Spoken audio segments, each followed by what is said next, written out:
Okay, आज हामी अर्को इम्पोर्टेन्ट च्याप्टर पढ्न गइरहेछौँ जसको नाम छ हाम्रो नोमेनक्लेचर अफ अर्ग्यानिक कम्पाउन्ड है। नोमेनक्लेचर भनेको के हो भने नोमेनक्लेचर भनेको अर्ग्यानिक कम्पाउन्डलाई हामीले के गर्छौँ भने नेमिङ गर्छौँ यसमा चाहिँ है। जसलाई हामीले नोमेनक्लेचरमा हामी के छ भने यसको दुईवटा वे छ है। कुनै पनि कम्पाउन्ड्सको नेमिङ गर्नको लागि हामीसँग के हुन्छ भने दुईवटा नाम हुन्छ। फर्स्टमा के छ भने टु वेज छ यसको है। फर्स्टमा के छ भने कमन सिस्टम अफ नोमेनक्लेचर, जुन कि हामी कमनली कताबाट ओरिजिन भइरहेछ अर्ग्यानिक कम्पाउन्डको ओरिजिन हेर्छौँ हामी है। अर्ग्यानिक कम्पाउन्डको सोर्स अफ ओरिजिनबाट हामी त्यसलाई के गरिन्छ भने त्यसलाई नाम दिन्छ है। ओके, अर्को के छ भने हाम्रो आइयुपिएसी सिस्टम छ है। आइयुपिएसी भनेको के हो भने यो इन्टरनेसनल्ली एक्सेप्टेड नेम हो यो चाहिँ है। जस्तै हामीले अब के गर्छौँ भने फर्मिक एसिड भन्छौँ नि होइन, जुन कि फर्मिक एसिड भनेको केबाट डिराइभ भएको भने रेड एन्ट्सहरू जुन हाम्रो हुन्छ त्यसबाट के हुन्छ भने यो डिराइभ भएको फर्मिक एसिड भनेको चाहिँ है। तर हामीले यसमा आइयुपिएक सिस्टममा लेख्दाखेरि यसलाई के भन्छ भने मिथानल भन्छौँ यसलाई चाहिँ है।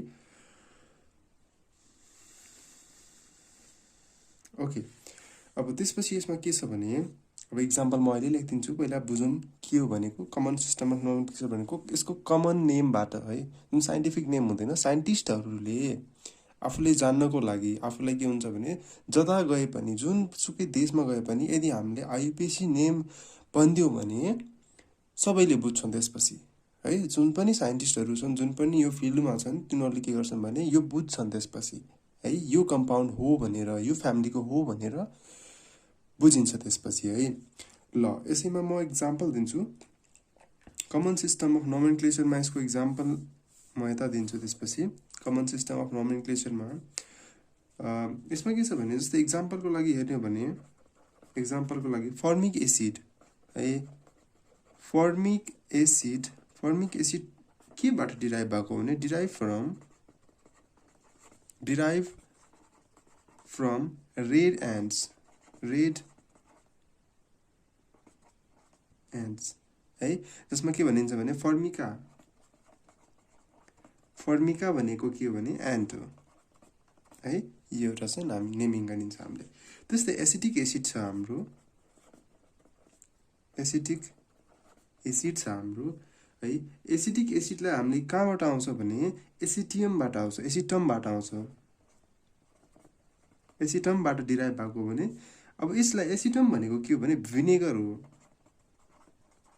है। भिनेगरबाट यो एसिटम आएको भएको कारणले गर्दाखेरि यसलाई के भनियो भने एसिटिक एसिड भनियो है। क्लियर छ, कमन नेम हामीले थाहा भइसक्यो यो कुरा चाहिँ। अब त्यस्तै आइयुपिएक सिस्टमको लागि हामीले के छ भने डिफ्रेन्ट रुलहरू पढ्नुपर्छ, त्यो हामी नेक्स्ट क्लासमा पढ्छौँ है। अब international union for pure and applied chemistry, यो के हुन्छ भने यो क्वेसन आइओएममा सोधिरहेको हुन्छ है। आइओएम एमओईमा सोधिरहेको हुन्छ है।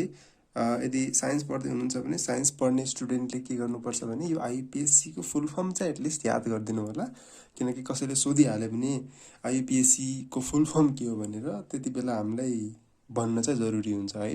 ओके, यसमा चाहिँ हामीले के छ भने आइयुपिएक सिस्टममा हामीले के कस्तो एउटा रुल लाउँछौँ, के हुन्छ भने नेमिङ गर्दाखेरि सेकेन्डरी प्रिफिक्स है, primary prefix, word root plus primary suffix plus secondary suffix, यो सबै कुराहरू हामीले एड गरेर एउटा नाम बनाउँछौँ है। त्यसलाई हामीले के भन्छौँ भने आइयुपिएसी सिस्टम भन्छौँ है। त्यसलाई म एकछिनपछि क्लियर पारिदिन्छु। सेकेन्डरी सफिक्स भनेको के, प्राइमरी सफिक्स भनेको के, वर्ड रुट भनेको के है, यो कुरामा क्लियर पारिदिन्छु। पहिला इक्जाम्पल हेरौँ त आइयुपिएक सिस्टममा। इक्जाम्पल है, इक्जाम्पल के छ भने इक्जाम्पलमा हेरौँ फर्मिक एसिड छ हाम्रो। फर्मिक एसिडलाई हामीले के भन्छौँ भने कमन नेममा फर्मिक एसिड छ। जस्तै फर्मिक एसिडको फर्मुला के हुन्छ हाम्रो HC डबल बोन्ड OOH है। यो त फर्मिक एसिड हो नि त हाम्रो है, फर्मिक एसिड। ओके, यसलाई हामीले के गर्छौँ भने यसको नेमिङ गर्दाखेरि हामीले यसको नाम के लेख्छौँ भने मिथानोइक एसिड भन्छौँ। कार्बन नम्बर कतिवटा छ, एउटा छ, त्यसैले हामी के गर्छौँ मिथानोइक एसिड। किनभने यसमा कुन ग्रुप छ, यो भनेको हाम्रो यो कार्बोक्जालिक ग्रुप हो है। कार्बोक्जालिक ग्रुप छ भने वेक एसिड राख्छौँ हामीले। ओके। त्यस्तै एसिटिक एसिड छ भने अर्को इक्जाम्पल छ हाम्रो acetic acid CH3C double bond है OH है। यो भनेको के हो भने एसिटिक एसिड हो यसको नाम चाहिँ है। अब यसलाई आइयुप्याक सिस्टममा लेख्दाखेरि के गर्छौँ भने दुईटा कार्बन छ 1 and 2, सो यसलाई के भन्छौँ भने इथेनोइक एसिड भन्छौँ, इथेनोइक एसिड भन्छौँ है। यो भनेको के हो आइयुप्याक सिस्टमबाट नेमिङ गर्ने, यो के हो भने हाम्रो कमन नेमबाट हामीले कमन सिस्टम अफ नोमेनक्लेचरबाट हामीले के गर्छौँ भने यसरी डिराइभ गर्छौँ यो कुरालाई है त। ओके, यसमा केही बुझिन्छ है, यसमा केही नबुझिने त्यस्तो त छैन है। इम्पोर्टेन्ट क्वेसन मैले भनिदिइसकेँ है। कुनै कुनै बेला डिफिनेसन पनि सोधिरहेको हुन्छ, वाट इज आइयुपिएसी भनेर सोधिरहेको हुन्छ है। ल त्यसपछि म अर्कोमा जान्छु।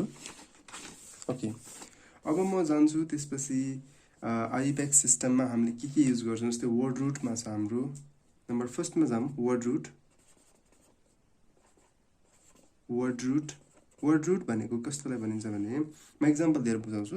वर्ड रुट भनेको कार्बनको नेमिङ हो, कार्बन कतिवटा छ त्यही अनुसारको हामीले के गर्छौँ भने नेमिङ गर्दै जान्छौँ है, त्यसको नाम दिन्छौँ हामीले है।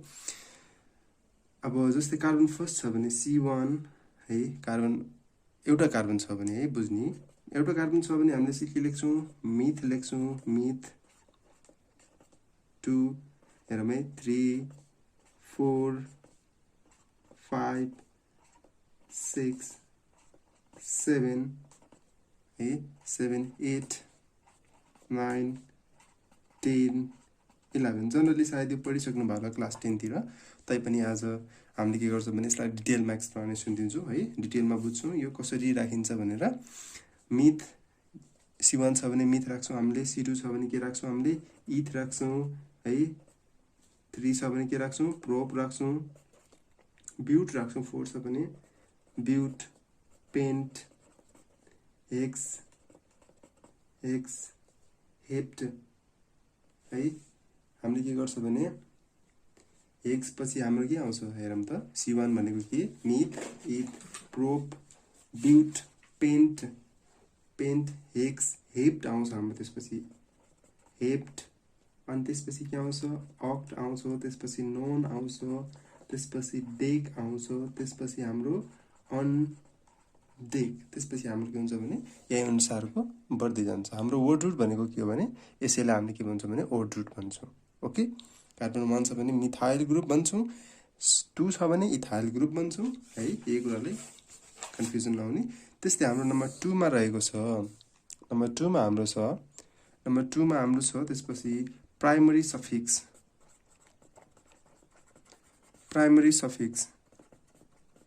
प्राइमरी सफिक्स भनेको कस्तोलाई भनिन्छ भने जस्तै कार्बन सिंगल बोन्ड छ भने है यसलाई हामीले के राख्छौँ एन राख्छौँ है। त्यसपछि कार्बन डबल बोन्ड छ भने हामीले के राख्छौँ यसलाई इन राख्छौँ है। त्यसपछि कार्बन ट्रिपल बोन्ड छ भने यसलाई हामीले के राख्छौँ YNE राख्छौँ, यसैले हामीले के भन्छ भने प्राइमरी सफिक्स भन्छौँ है। त्यस्तै अब सेकेन्डरी सफिक्स भनेको के हो, सेकेन्डरी सफिक्स है। सेकेन्डरी सफिक्स भनेको के हो भने जस्तै हामीले COOH ग्रुप राख्यौँ, यसलाई हामीले के लेख्यौँ भने ओइक एसिड है।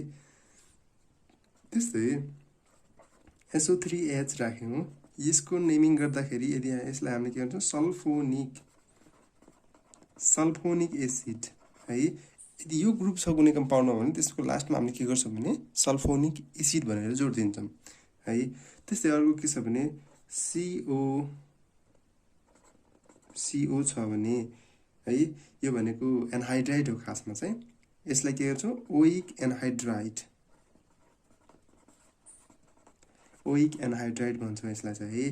त्यसपछि COOR ग्रुप छ भने त्यसपछि OATE, जसलाई हामीले के भन्छौँ इस्टर पनि भन्छौँ है। COCl छ भने लास्ट ग्रुपमा OYL क्लोराइड भन्छौँ है, OYL क्लोराइड भन्छौँ यसलाई। त्यसपछि अर्को हाम्रो के छ भने CONH2 छ भने यसलाई के भन्छौँ अमाइड भन्छौँ हामीले। ओके, क्लियर छ अमाइड। त्यसपछि साइनाइड CN ग्रुप छ भने यसलाई हामीले के भन्छौँ नाइट्राइल NITRILE, नाइट्राइल ग्रुप भनिन्छ यसलाई।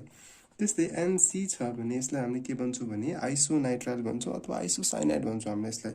ओके, आइसोनाइट्राइल भन्छौँ यसलाई है। त्यस्तै अर्कोमा के छ हाम्रो भने यदि CHO ग्रुप छ भने यसलाई हामीले के भन्छौँ अल भन्छौँ। अल मतलब अल्डिहाइड है। CO मात्र छ भने यसलाई हामीले के भन्छौँ ONE भन्छौँ। ONE को मतलब कि किटोन है।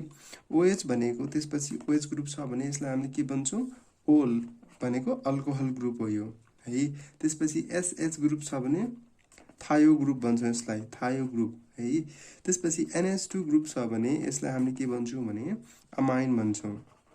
क्लियर छ यहाँसम्म? सेकेन्डरी सफिक्स भनेको यो। यदि कम्पाउन्डमा हामीले यो देख्यौँ भने हामीले यसलाई यही अनुसारको लास्टमा नेमिङ गर्छौँ है।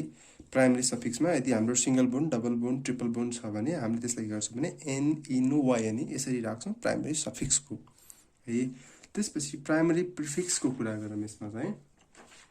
अर्को के छ हाम्रो नम्बर 4 मा छ हाम्रो प्राइमरी प्रिफिक्स है। प्राइमरी प्रिफिक्समा प्राइमरी प्रिफिक्स भनेको के हो भने जस्तै एलिसाइक्लिक कम्पाउन्ड छ हाम्रो है। एलिसाइक्लिक कम्पाउन्डमा यो स्पेशली प्राइमरी प्रिफिक्स केमा राखिन्छ भने एलिसाइक्लिक कम्पाउन्डमा राखिन्छ है। Specially in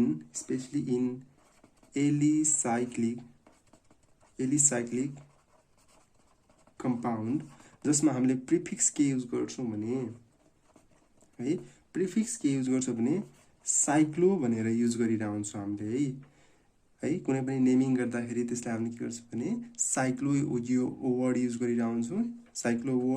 cyclo used before word root as primary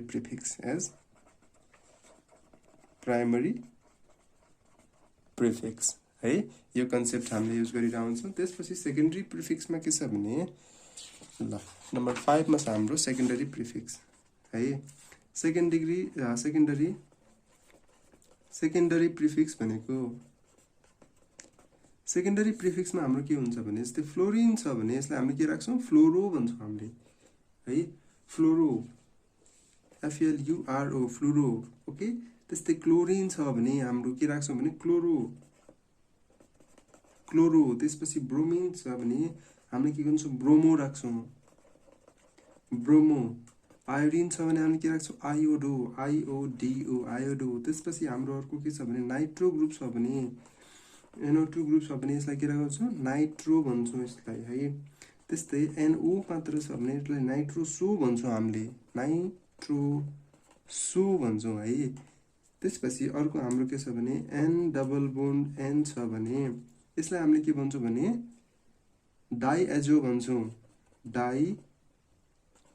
डाइएजो भन्छौँ। त्यसपछि यदि यो ग्रुप छ भने है यसलाई हामीले के भन्छौँ भने अल्काइल ग्रुप भन्छौँ, अल्काइल अथवा मिथाइल ग्रुप भन्छौँ हामीले यसलाई है। त्यसपछि OR छ भने अल्कोक्सी भन्छौँ हामीले, अल्कोक्सी ग्रुप भन्छौँ हामीले यसलाई। OC2H5 छ भने यसलाई हामीले के भन्छौँ इथोक्सी भन्छौँ हामीले यसलाई है। त्यसपछि हाम्रो के छ भने CCOO छ भने हामीले यसलाई के भन्छौँ इपोक्सी भन्छौँ हामीले यसलाई है। त्यस्तै अब हाम्रो अर्को के छ भने ल इपोक्सी भन्छौँ यसलाई हामीले। त्यसपछि अर्को एउटा के छ भने यो ग्रुप छ भने यसलाई हामीले के भन्छौँ फिनाइल ग्रुप भन्छौँ अथवा सर्टकटमा हामीले के लेखिरहन्छौँ PS लेखिरहन्छौँ है। कन्फ्युज नहुने, PS लेख्दाखेरि हामीले के गर्छौँ भने यसलाई हामीले फिनाइलको ग्रुपमा लेखिन्छ है। यसमा एउटा नोट छ हाम्रो, नोटमा हेर्दिउँ हुन्छ भने यदि सब्स्टिट्युएन्ट्सहरू फरक छ भने है, हेरौँ त, इफ सब्स्टिट्युएन्ट्स फरक छ या त धेरै छ भने त्यसपछि हामीले कम्पाउन्डमा लेख्दाखेरि कस्तो नाम लेख्ने if two or more than 2 secondary prefix secondary prefixes are present, then we put them according to alphabetic order.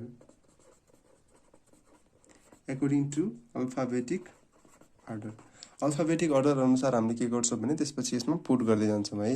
Confuse नहुने अल्फाबेटिक अर्डर राख्छौं हामीले यसमा चाहिँ। ओके ल यति बुझिन्छ होला सायद हामीलाई यसमा केही पनि कन्फ्युजन छैन है। त्यसपछि अब हामी पढ्छौं यसको रुलहरु के छ है। रुलमा जस्तै हामी अब रुललाई कसरी प्रेजेन्ट गर्ने है, सिलेक्सन अफ कार्बन चेन कसरी सिलेक्ट गर्ने है, त्यसपछि हामीले नम्बरिङ कसरी गर्ने, फंक्सनल ग्रुपलाई प्रायोरिटी दिने हो कि मल्टिपल बोन्डलाई प्रायोरिटी दिने हो कि सब्स्टिट्युएन्टलाई प्रायोरिटी दिने हो कि कुनलाई प्रायोरिटी दिने हो हामीले भनेर हामी अब अर्को भिडियोमा पढ्छौं हामी है। यदि यसमा केही कन्फ्युजन छ भने मलाई सोध्नु होला है। तपाईले डाइरेक्टली मलाई फोन गरेर पनि सोध्न सक्नुहुन्छ। म फोन नम्बर दिन्छु आफ्नो है।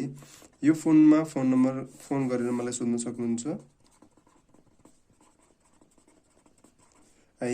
मलाई फेसबुक सँग मसँग कनेक्ट हुन सक्नुहुन्छ, मसँग इन्स्टामा पनि कनेक्ट गर्न सक्नुहुन्छ। मलाई जताबाट तपाईहरुलाई कम्फर्टेबल हुन्छ त्यतैबाट मलाई क्वेशन सोध्दा पनि हुन्छ है। यदि मन पर्यो भने यसलाई सर मन पर्यो भनेर भनिदिनुस्, यदि मन पर्या छैन भने सर मैले बुझिन है, सर मलाई फेरि बुझाइदिनुस् भनेर तपाईले यहाँ कतैबाट लेख्नुस्, फेसबुक इन्स्टामा जताबाट लेख्दा पनि हुन्छ है तपाईहरुले। ओके ल आजलाई यति गरौँ है। Thank you.